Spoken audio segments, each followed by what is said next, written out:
Hello everyone and welcome to the first bonus part for Pokemon Red.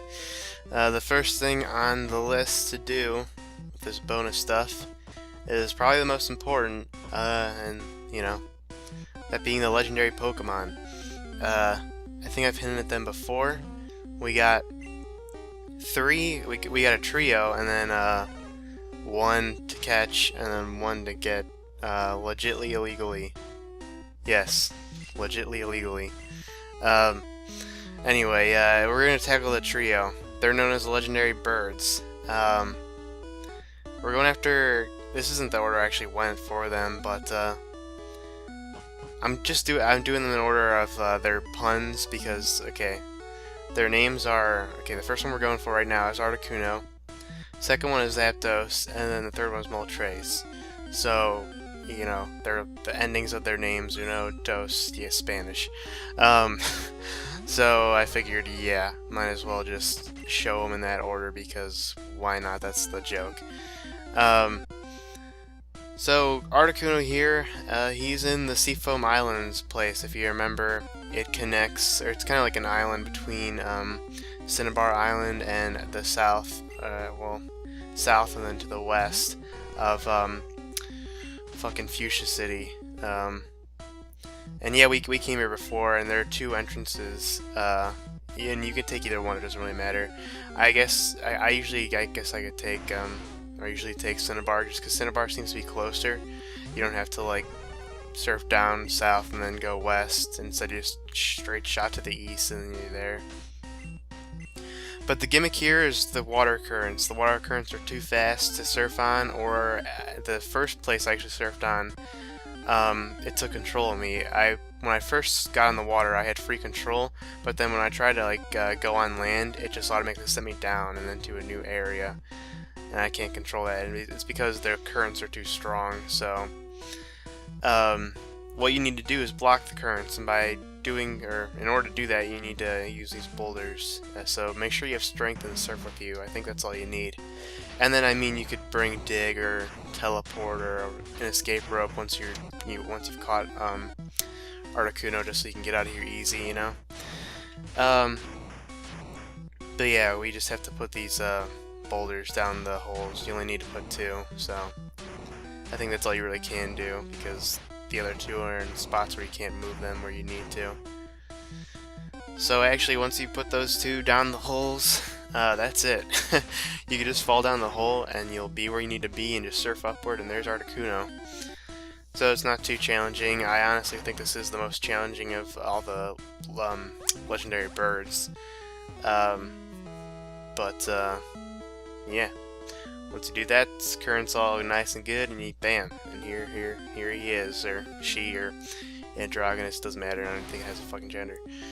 Yeah, this fucking little shoulder had to stop me first. So yeah, once you're ready, talk to it. I advise saving. That's a nice trick. Save right before you talk to it. That way, if you fuck up, kill it, or run out of, Pokeballs, Ultra Balls, Great Balls, whatever you're using. That way you can just turn it off and try again. And there's fucking Gen 1's faulty programming again. Ice Beam's super effective on it. It's weird when it's Ice type. Oh yeah, it's Ice and Flying type, so yeah. I led with Cloyster just because, well, his moves aren't very effective, so I can take the damage, and also I was thinking it'd be the best just to dish damage, because I'm gonna be showing obviously, well, one of the bonus things I'm gonna show is a glitch on how to get infinite items, and which is what a lot of people use. You can use infinite items and then clone your freaking Master Balls, and then these guys are a cinch to catch. But I'm gonna be showing you how you're really supposed to do it. So yeah, of course, just like any other Pokemon you're catching, you want to lower the HP. Get some kind of status ailment on it. Sleep is the best. I think it increases your chances the best, but sleep can only last 2 to 5 turns, and it's a bitch to land sometimes too. So I just like to go with paralysis because it lasts forever. They can't get rid of it. One thing that's weird and that you're probably noticing is it says you miss. I don't know why. Gen 1 is the only gen that does this, but whenever you try to catch like a legendary Pokemon, it will just say you missed the Pokemon altogether and you just wasted an Ultra Ball. It's kind of weird because all the times I've gone through trying to catch these fuckers with the Ultra Ball, I'll use like a set amount of Ultra Balls, and then the first Ultra Ball where I actually get it in the ball is when I catch it. So I don't know if it's just like, oh, just keep it throwing the ball until it actually gets it and then you get it, or if that was just a fluke, but it happened all 3 times.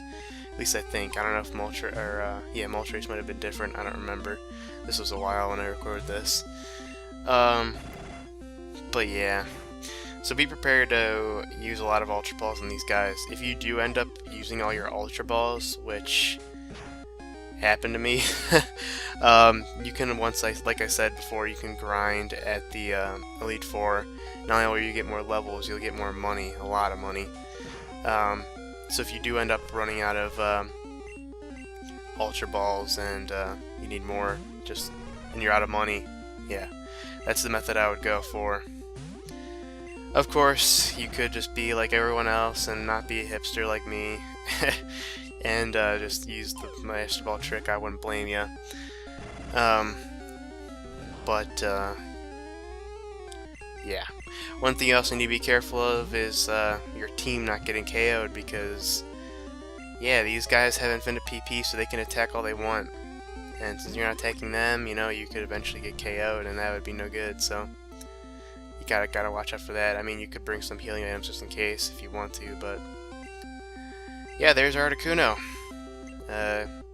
Pretty good as a Pokemon. It's actually a good Ice type if you actually want to use it for Elite Four. Because like I said, you can get all these Pokemon for the Elite Four. You're more than welcome to, but yeah, that was Articuno. Okay, now for Zapdos. This was actually the first one I did. Yeah, I fucked up.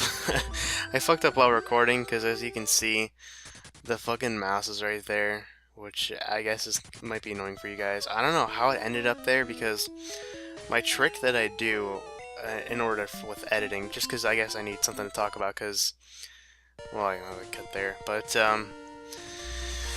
yeah, I am gonna have something to talk about, because I mean, I just have a little explaining to do, and that's, you know, that's really it. But the trick I do is, okay, I use Camtasia. I use a fucking Game Boy Color emulator.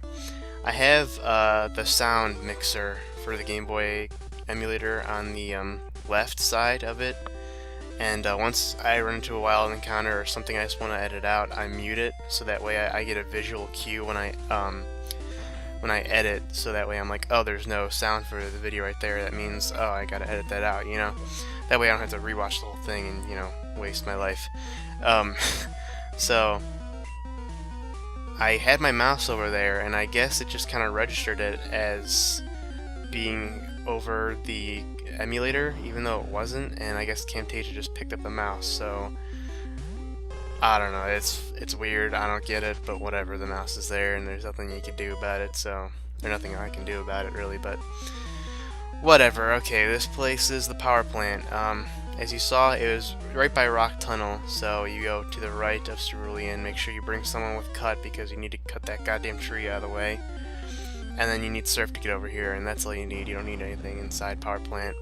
Power Plant is actually a pretty small dungeon. There's only one floor. It's nothing to really write home about. It's really easy. One gimmick here is the items are, you know, you go to pick up it, and you're like, oh, it's an item, but JK, it's a Voltorb. It could also be an Electrode, although I edit those out. I kind of wanted to keep them in, but I was always just editing them out just because I didn't care, because, you know, whatever. But yes, as you can guess, Power Plant, the Pokemon we can catch here are all Electric type. So, yeah. The legendary bird here, Zapdos, is also Electric. They're all flying, so their second typing is all flying, because, you know, birds. So that's the way you gotta go if you really just want to go. I just want to show off the other places you can go to fight Electrodes. No, there actually are some items you can get here. I think there's actually the TM for Thunder, so that's pretty cool. I think that might be it. So if your electric Pokemon didn't learn Thunder for some weird reason, then you could teach it, you know, like that. But you know, Jolteon's already got it, so We don't need it. But yeah, that's pretty much there. That's pretty much it to say. I mean, the layout and I think even the music reminds me a lot of the whatchamacallit, Poke. Oh, and here's another electric type we haven't even seen yet, Electabuzz. This is kind of the opposite to Magmar, because yeah, Magmar and Electabuzz are some sort of rivalry going on. I don't really understand it, but whatever. That's what they say. But yeah, the layout and just the whole design of it reminds me a lot of the Pokemon Mansion. You can also get Pikachu, you can also get Raichu, so that's cool. So if you didn't want to catch Pikachu at the fucking Verdant Forest, you can catch it here, but whatever. Yeah, it reminds me a lot of the Pokemon Mansion. I don't know if this is the music for the Pokemon Mansion, though. It was the music for the Team Rocket's hideout in Celadon under the game corner. I know that much. I don't think it was... Was it the theme for the fucking Silphco too? I don't remember. I'm not too good with... it's like I remember the music, but I don't remember where or the name of it, you know? I'm just weird like that. I don't know why. But that's pretty much all I gotta say about this place. And then, I mean, Zapdos. There I go again. Zapdos. I add an A. It's supposed to be pronounced Zapdos, but as a kid I would always say Zapdos. I don't know. It's weird. But, I mean, I don't really have much to say after this. I guess I could even freaking just leave you guys with the rest of the video, just because, like I said, I don't have any more to say, and it's just pretty much just showing it off. Because Moltres isn't too long, Moltres is quick. It's probably the easiest to get to, because it's like right fucking there. I think you guys remember it was in the Victory Road. I think I even showed where it was, but I was like, we're gonna fight it fucking later. But, yeah, I guess I could just leave you, because like the strategy with all the birds is the same. They're all the same level, they're all 50. Go in there, maybe using a typing they can't really do much damage to or take a lot of hits, so that way, you know, you can have the opportunity to throw your Ultra Balls. Lower its health as slow as you can and paralyze it, or don't poison or burn. No. It might actually give you the multiplier for catching, but it'll eventually kill it. So poison and burn you want to stay away from. Paralysis and sleep are what you want to use. Don't confuse it either, because it can knock itself out like that as well. But yeah, like I said, I just use paralysis because it lasts forever, whereas sleep will end at, you know, 2 to 5 turns. But that's fucking really it. We're pretty much right there. One more fucking Electrode or Voltorb or whatever it was. God damn it, I'm getting so unlucky with all these goddamn random encounters. But, oh my god. I was probably getting pissed off when I was recording this too, but there it is. You also don't really need to worry about bringing Dig or an Escape Rope with you, because right there to the left is a, and I was able to get the mouse out of there now. Right there to the left you can just leave and it will take you back to the entrance, so it's a shortcut. But yeah, and this is it. The rest of the video is just catching Zapdos and just showing you how I do it legitly. I don't know what else I could talk about for another 4 minutes. Zapdos is a pretty cool Pokemon, probably has high special. I'm not too sure about their stats. All their stats are really high, so... One thing that's weird with legendaries in general is their stats are good, but their move pools are kind of weird. Either their move pools are weird, or they learn their moves like way too late, or all their good moves they should have learned already, but because they're at a high level, they don't have them and they have weird moves. So it's like, you know, you have to use the move relearner with a heart scale to like teach them all the good moves they you know, force themselves to forget, and I don't know, it's kind of weird like that, and I got lucky there. I got it fucking low as hell. But for me personally, I don't really like using legendaries too much. I hardly use them. I don't know. I just don't use them. Not only that, their EXP requirements are really high, I think. So leveling them up are a bitch compared to regular Pokemon. So not only that, I mean, I already have my team that I like using, and I worked so hard for the whole game. I mean, at this point, I'm already like, I don't want a legendary. I mean, I catch it just to have it, you know. And just because there's only one, it's like, you know, You gotta catch it just because it's like it's cool to have, but I don't. As far as using it, I never really use legendaries. That's just me, but I know some people like to use them. But yeah, legendaries get more and more popular as the gens progress, especially Gen 4. Gen 4 fucking loves legendaries. There's like 20 of them. In Gen 5 or Gen 1, we only have 5. So yeah, and 1 is not even in the game. Like I said, we're gonna get it illegally, but legally. You'll see. It's via glitch, but you'll see. But, I killed 2 minutes there. Can I kill another 2? Probably not. So, I guess with that being said, I guess I'll just leave you with the rest of the video. Or the segment anyway. If you don't really care and you just want to get to see where fucking, Moltres is, I guess I can even put a fucking, annotation or something to when Moltres starts, but, yeah, I'll just leave you guys with the rest of the video then. So that's fucking Zapdos. He's actually my favorite out of the birds, but yeah, next up is Moltres.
So our final legendary bird is Moltres, like I've been saying for the past 20 minutes. And it's like I've been saying the past 20 minutes right here in Victory Road, so all you need to do is just come in here via the Indigo Plateau, Elite Four. I actually forgot to mention that the name of the place where the Elite Four is at is the Indigo Plateau. Once again, you know, Indigo, the name of a color, that was the theme of Kanto. All their cities were named after a color. But yeah, just come via Indigo Plateau, move that boulder out of the way, and just come up here, and there's fucking Moltres. See, all you need with you is strength, so that's it. And there's fucking Moltres. Like I said, the easiest to get to in terms of catching. It's not really the easiest. I think they're all the same difficulty in terms of catching, but yeah, just did my little quick save there, and boom, time for Moltres. So yeah, rest of the video is also Moltres again. So what do I got to say about Moltres here before I go? I've never actually used Moltres. I don't know how well it is. I don't think it's actually too good as a fire Pokemon. I know it has Fire Spin. I don't even know if it has Flamethrower. You could probably teach it Fire Blast, but I don't even know if it learns Flamethrower legitly, which kind of sucks. But yeah, Moltres is kind of just there. I never really use him. He's fire flying just like Charizard, so he fucking hates rock. So don't use any rock type moves on him or you're gonna kill him. But yeah, and also I guess a tip for just lowering their health, use something that's not very effective on him so it does like minimal damage, you know, like here I'm using Ninetales because it's doing minimal damage to the Moltres, you know. I was trying to use a Fire Spin just to shave it down even more, but he used Fire Spin on me first and I was trapped, but yeah. And that's it. That's all the fucking legendary birds. So that's it for me. I'll leave you guys with the rest of the video, and the next bonus part will be going after the final 2 legendaries. And also, I'm not sure if I'm going to have the my last thing I want to do in a separate video or in the same video. I'll see in terms of how long it is. But yeah, that's it. So I'll see you guys in the next bonus part. So yeah, fuck you, Moltres, and take care.